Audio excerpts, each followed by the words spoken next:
Okay, I tend to have these vulnerable moments in the mornings, so I'm just going to go ahead and record it because sometimes I know I have a mohawk. My grandson, when he was little, he called them mohawks. So that was Caleb Zion Reagan. So this is my vulnerable moment to Caleb Zion Reagan. My hair's going this way, and the mohawk is caught in the middle. Anyway, I wanted to just share this vulnerable moment. I've done an online education course, and I wanted to reach out to people. We were developing our who and our why, and I just want to do a little rehearsal here. Joyous obsession is something I came up with when I wanted to help people go from tragedy to triumph. So I came up with this joyous obsession. And I want to ask, what does that mean to you? Well, to me, it's a journey. It's a journey, and it will always be a journey. It's a path, and it will always be a path. And it's a journey from tragedy to triumph. It's overcoming deep adversity, the death of an adult child to suicide. And why would you want to come on this journey with me, this journey of joyous obsession? And what has given me the a thought of being able to lead or have a group or become a business leader even in bringing people that would even pay to, because this is a new time. It's of kingdom entrepreneurship. It's about helping people and even helping yourself. So why am I qualified to take you from tragedy to triumph? All right, just a few things. I call it a vision quest of new beginnings. And you can't take someone someplace you haven't been. So it's been on my journey from going from surviving to thriving post-traumatic stress syndrome, PTSD. You know, what qualified me for that was finding the body of my son.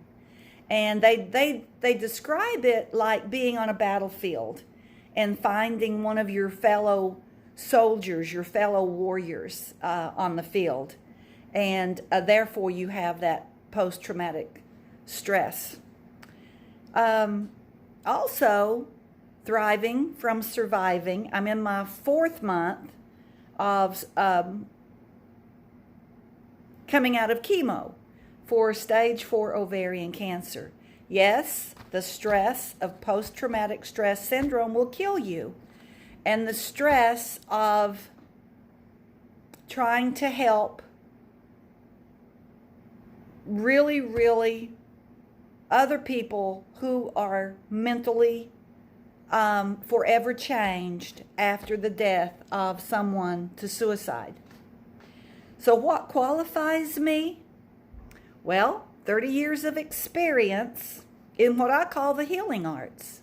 Physical therapy, wellness, fitness, owning a gym, teaching, becoming a life coach to people, encouraging life and life abundant, and then getting hit with death, the worst kind, the death of a child to suicide. Oh, I owned businesses. I was a community volunteer for many years, actually giving my retirement for the benefit of a very rural community and thinking that being willing to give my retirement to a nonprofit to help the poor.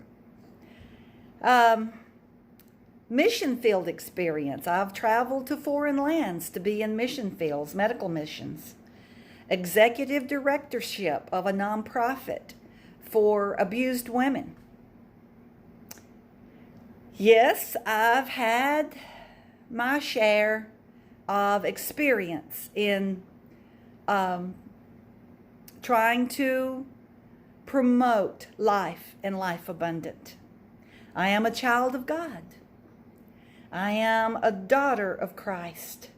I'm a child of the kingdom of God. I am a mother, a daughter, a grandmother, a sister, a friend.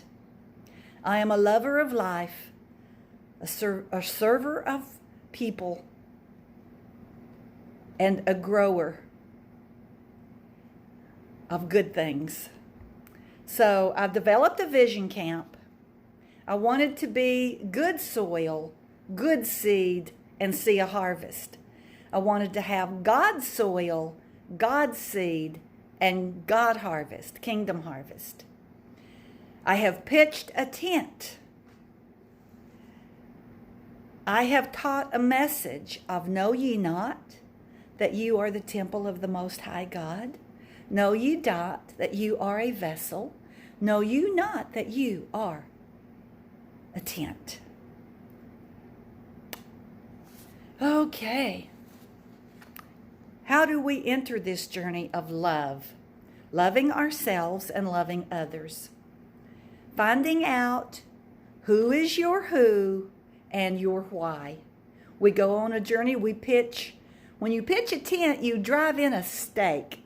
So I'm talking about 8 stakes. Just see that tent being secured with 8 stakes. One is for inner healing and outer healing. Outer court and inner court. This is because of daily choices. We want to drive a stake with a renewed mind.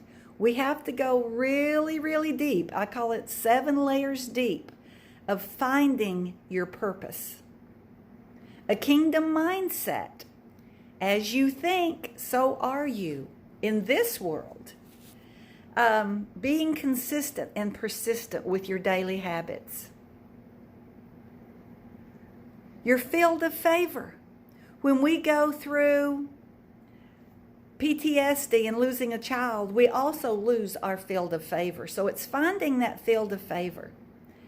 Okay, now we go into the serving. When you find that field of favor, it's about serving.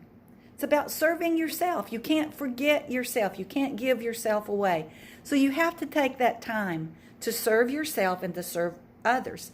This is a continuation of your why and your what.